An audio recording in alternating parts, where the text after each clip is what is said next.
목사님 나오셔서 피로 사신 교회의 감독이라 지금 말씀 전해주시겠습니다.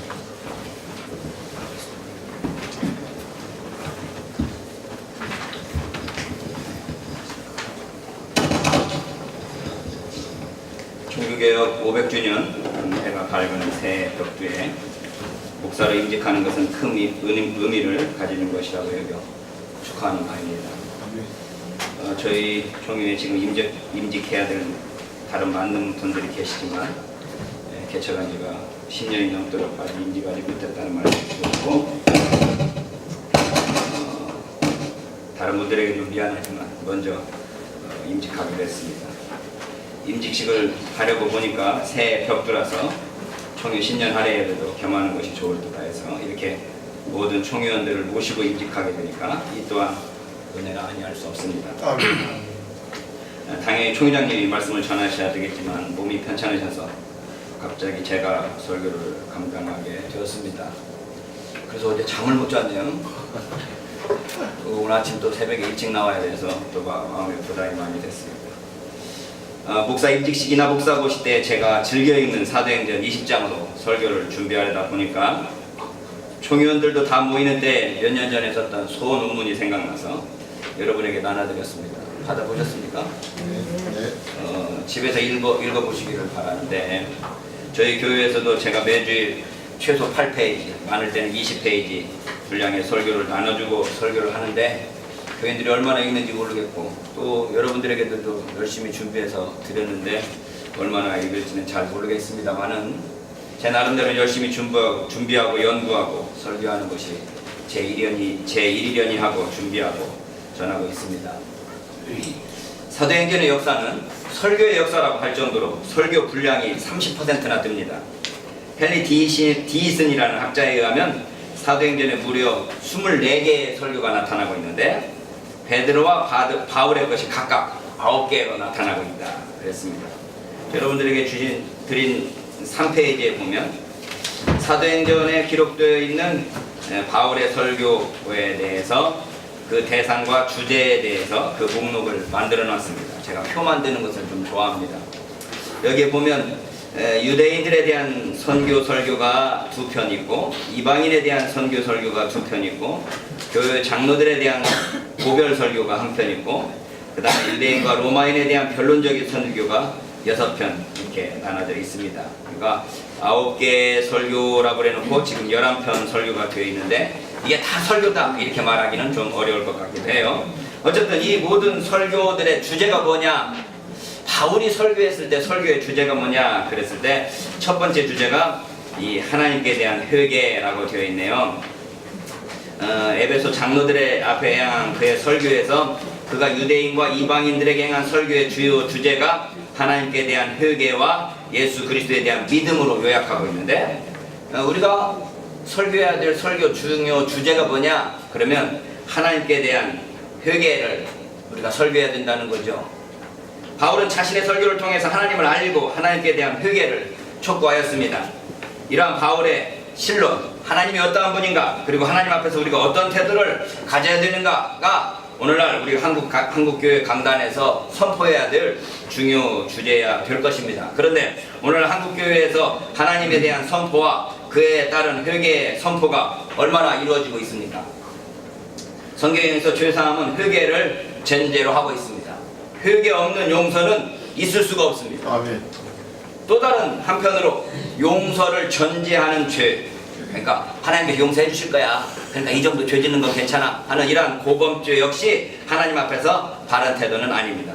그럼에도 불구하고 오늘날 한국교회는 강단에서 선포되는 말씀은 하나님보다는 사람을 앞세우는 경우가 많습니다. 하나님께 대한 순종보다는 사람에 대한 순종을 강조하고 있는 것입니다. 더 나아가서 회개보다는 축복을 강조하기도 합니다. 그 결과 진정한 회개가 없는 용서가 난무하고 회개하지 않았는데 용서합니다.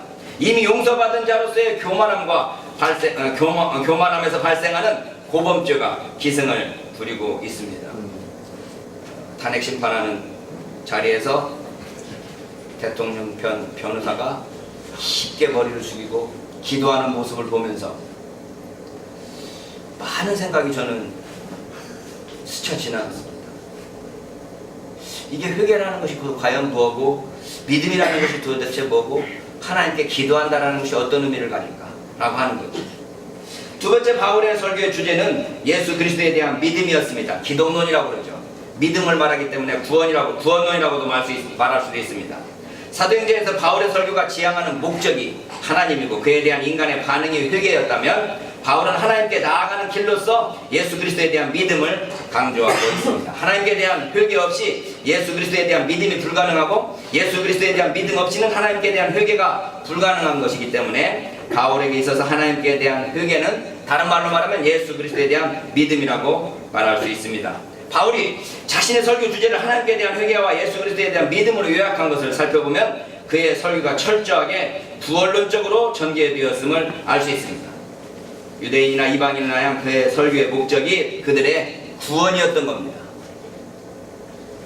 죽어서 얻는 구원만이 중요한 걸까요? 이 세상에서 내가 구원받은 자로서 어떠한 삶을 살 것인가가, 그것은 얼마나 중요한 것일까요? 여기에서 회개와 믿음의 순서에 대한 토론이 있을 수 있겠지만, 오늘날 한국교회 강단에서 구원에 대한 관심이 얼마나 강조되고 있는지 살펴볼 필요가 있습니다. 오늘날 한국교회에서 선포되는 믿음은 예수 그리스도와 상관없는 신념이나 죄사함과 관계없는 적극적 사고방식으로 변질되지는 않았는가 살펴봐야 하는 것입니다. 한국교회 초기 역사에서 선포의 주제는 회개와 믿음이었고, 그 결과 부흥과 성장을 가지고 왔습니다. 그러나 한국교회가 성장하고 한국 사회 역시 물질적으로 부유해지면서 초기 한국교회에서 선포되었던 회개와 죄사함의 복음보다는 자본주의적인 논리로 복음을 왜곡하거나 변질되지는 않았는지 살펴봐야 된다는 것입니다. 회개와 믿음 대신에 축복과 신념을 강조하고 있지는 않습니까? 한국교회가 초대교회의 모습을 회복하려면 오늘날 우리가 선포하고 있는 설교 주제가 예수 그리스도에 대한 믿음의 선포로 회복되어야 할 것입니다. 세 번째 주제는 목회자로서의 자기 절제와 모범된 삶을 보여주고 있습니다. 교회론이라고 할 수 있죠. 오늘 사도행전 20장에서 설교되고 있는 본문의 내용입니다. 그리고 마지막으로 복음을 위한 자기 변호가 사도행전에서 나와 있는 바울의 설교의 대부분을, 후반부의 대부분을 이루고 있습니다. 바울은 변증 설교를 통해서 자기 자신을 변호하려고 하지 않고 그가 전했던 복음과 주 예수 그리스도를 변호하고 변증하고 있습니다.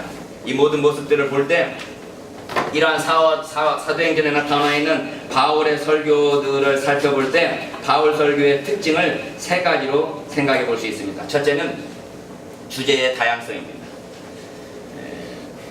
사도행전에 기록되어 있는 바울 설교를 보면 주제가 아주 다양합니다. 어느 한 것에 집중되지 않습니다.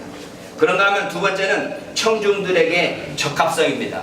자기가 유대인에게 설교하고 있는지, 이방인에게 설교하고 있는지, 교회 장로들에게 설교하고 있는지, 아니면 믿지 않는 사람들에게 설교하고 있는지, 믿는 사람들에게 설교하고 있는지, 그 청중들에게 적합한 설교를 하고 있습니다. 세 번째, 상황에 따른 융통성입니다. 그냥 그 융통성 없이 고정되어 있는 모습이 아니라 그 상황에 따라서 적절하게 융통성을 발휘하여 설교하고 있는 것입니다.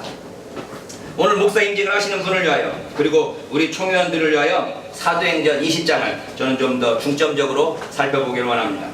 사도행전 20장에서 바울은 에베소 장로들을 청하여 설교하면서 먼저 자신의 사역에 대한 보고를 하고 있습니다. 본문에 보면 18절로 21절입니다. 아시아에 들어온 첫날부터 지금까지 내가 항상 너희 가운데 어떻게 행한 것을 너희도 아는 바니 라고 말하고 있어요. 목사님들이 자기 자신이 하는 일들을 성도들이 모르려니 하고 있지만 사실은 다 알고 있습니다. 알고 있으면서도 목사님이 하시는 일이려니 하고 눈 감아주니까 그렇지, 성도들이 목사님들이 하고 있는 거 다 알고 있습니다. 그런데 바울이 에베소 장로들을 향하여서 내가 너희들에게 어떻게 했는지 너희들이 다 알고 있는데 무엇을 하고 있느냐? 그러면 모든 겸손과 눈물이다 그랬습니다. 여러분들이 하나님 앞에서 목회자로서 자랑할 수 있는 것을 첫 번째 항목으로 꼽는다면 무엇을 꼽겠습니까? 바울은 겸손과 눈물로 꼽고 있습니다. 요즘에 눈물 흘리는 게 드라마나 보면서 눈물 흘리지 기도하면서는 별로 눈물이 안 흘리는 것 같아서 이 모든 겸손과 눈물을 바울이 자기 사역의 가장 첫 번째 걸로 말하고 있다 그럴 때 우리 목사님들이 또는 저부터 정말 가난한 사람들, 어려움을 당하고 있는 사람들, 그들 앞에서 함께 눈물을 흘릴 수 있는 그러한 사람들이 필요하지 않냐는 생각을 자주 해봅니다. 제가 한기총이나 한교회에서 목사님들을 자주 만나는데 목사님들 중에 많은 분들이 세월호 사건에 대해서 하는 말들이 그만 좀 풀어먹으라고, 부모들이 좀 작작 좀 하라고, 이런 말을 할 때마다 제가 참 분노가 느껴졌습니다. 자식 잃은 슬픔에 겨워하는 그들하고 함께 울어주지는 못할 망정. 오늘 한국교회가 너무 기득권 또는 너무 많이 가진 교회가 되어 있지는 않을까요? 모든 겸손과 눈물을 가장 앞세우고 있습니다. 그리고 두 번째는 유대인의 관계를 향하여 당한 시험을 참고 주를 섬긴 것을 바울은 강조하고 있습니다. 어떻게 하든지 주님을 섬기는 사람들이 되었다는 겁니다. 오늘날 한국교회 목사님, 저를 포함해서 주님을 섬기고 있습니까? 돈을 섬기고 있습니까? 우리가 정말 자신있게 주님을 섬겼다고 말할 수 있을까요? 세 번째, 유익한 것은 무엇이든지 공중 앞에서나 집에서나 꺼림이 없이 너희에게 전하고 가르쳤다 그랬습니다. 꺼리낌이 없이 내가 가지고 있는 주님의 복음을 꺼리낌 없이 복음을 전할 수 있느냐? 마지막으로 유대인과 헬라인들에게 하나님에 대한 회개와 우리 주 예수 그리스도에 대한 믿음을 증거했다라고 말하고 있습니다. 바울이 자기 자신의 설교를 두 주제로 요약하고 있습니다. 하나님께 대한 회개와 우리 주 예수 그리스도에 대한 믿음을 강조했다는 거죠. 이어서 바울은 자신의 향후 일정에 대해서 예상합니다. 보라, 이제 나는 심령의 매임을 받아 예루살렘으로 가는데 저기서 무슨 일을 만날는지 알지 못하노라. 오직 성령이 각성해서 내게 증거하여 결박과 환난이 나를 기다린다 하시니 라고 말합니다. 바울의 가는 길에 결박과 환난이 기다린다는 예언이 있습니다. 여러분들이 지금 서울로 올라가려고 그러는데 서울에 올라가면 당신 큰 환난 당하고 핍박받고 무슨 어려움이 있을 거야. 그럼 여러분 서울 올라가겠습니까? 좀 피하시겠습니까? 저 같으면 이런 예언 받으면 심각하게 고민해 볼 겁니다. 예루살렘 올라갈까 말까? 만약에 바울이 예루살렘 올라가지 않으면 이 예언은 어떻게 되는 겁니까? 맞아요, 틀려요? 틀리게 되죠. 너 예루살렘 올라가면 핍박과 혼란을 받을 거야. 그런데 예루살렘을 피해버리면 그 예언은 이루어지지 않습니다. 오늘 한국교회에서 예언 기도들 좋아하시는 분들이 있는데 예언은 미래의 일이기 때문에 미래는 여전히 열려 있습니다. 열려 있다는 말이 무슨 말씀인지 알겠죠? 가능성도 있다는 거예요. 내가 그 예언대로 추구하면 그 예언이 이루어질 수 있겠지만 그 예언을 듣고 내가 피해버리면 그 예언은 이루어질 수가 없는 겁니다. 그런데도 바울은 자기 자신에게 결박과 환난이 기다린다고 했음에도 불구하고 예루살렘으로 올라가는 것을 포기하지 않으면서 그 예언을 이루어질 것을 알면서도 그 길을 향하여 가고 있는 겁니다. 그러면서 바울이 어떻게 말하고 있습니까? 목회자들로서 우리가 항상 잊지 말고 기억해야 될 말씀 아닙니까? 24절입니다. 여러분 성경 24절 같이 한번 읽어볼까요? 외우시는 분은 같이 암송하셔도 좋습니다. 같이 한번 읽습니다. 시작. 나의 달려갈 길과 주 예수께 받은 사명 곧 하나님의 은혜의 복음 증거하는 일을 마치려 하면 나의 생명을 조금도 귀한 것으로 여기지 아니하노라. 아멘. 여러분 오늘 목사 임직을 받는 사랑하는 주님의 귀한 동역자 그리고 우리 총회에 소속되어 있는 모든 목사님들, 여러분들에게 이런 사명이 있습니까? 사명은 다른 것이 아닙니다. 바로 이런 것입니다. 죽어도 여한이 없는 일이 사명입니다. 생명조차 귀한 것으로 여겨지지 않는 것이 사명입니다. 아멘. 사명을 알아보는 두 가지 시금석이 있을 것 같습니다. 하나는 능력이고 다른 하나는 재미입니다. 내가 그 일을 하는 능력이 있냐는 거죠. 여러분 목표를 하려면 최소한 말씀을 전할 수 있는 또는 성경을 읽고 이해할 수 있는 능력 정도는 가지고 있어야 됩니다. 성경을 읽으면서도 엉뚱한 이해들을 하면 어렵죠. 그 화살에 전통이 가득한 자는 복이 있으리니. 전통이 한국의 고유 문화 전통으로 이해해버리면 곤란합니다. 화살통이라는 이야기죠. 예? 화살통에 화살이 가득한 복이 있다는 말인데 전통이 이렇게 이해하면 안 되는 거 아니겠습니까? 능력이 있어야 됩니다. 그런데 능력보다 저는 더 중요한 것이 뭐라고 그러면 재미라고 생각합니다. 재미 있으면 능력도 생기고 그 능력들을 키우게 되어 있습니다. 목사로서 목표가 재미있어야 됩니다. 설교 준비하는 것이 재미있고 신방하고 기도하는 것이 재미있어야 됩니다. 하나님께서 우리에게 사명을 주시면서 억지로 시키시지 않고 능력도 주시지만 그것을 할 수 있는 재미를 주시는 겁니다. 아멘. 여러분 지금 목표하시면서 힘들고 어렵고 또 교인들이 없고 성장하지 않을 때, 여러분 또 실망했을 때, 여러분 그 목회가 재미있으십니까? 나는 이 일이 정말 재밌다 라고 말할 수 있습니까? 기도하는 게 재밌고 찬송하는 게 재밌고 설교 준비하는 게 재밌고 앞에서 설교하는 게 재밌고, 이게 재미있는 그 사역이 돼야 되는 겁니다. 그럴 때 능력도 생기고 그 일에 더 집중할 수도 있기 때문입니다.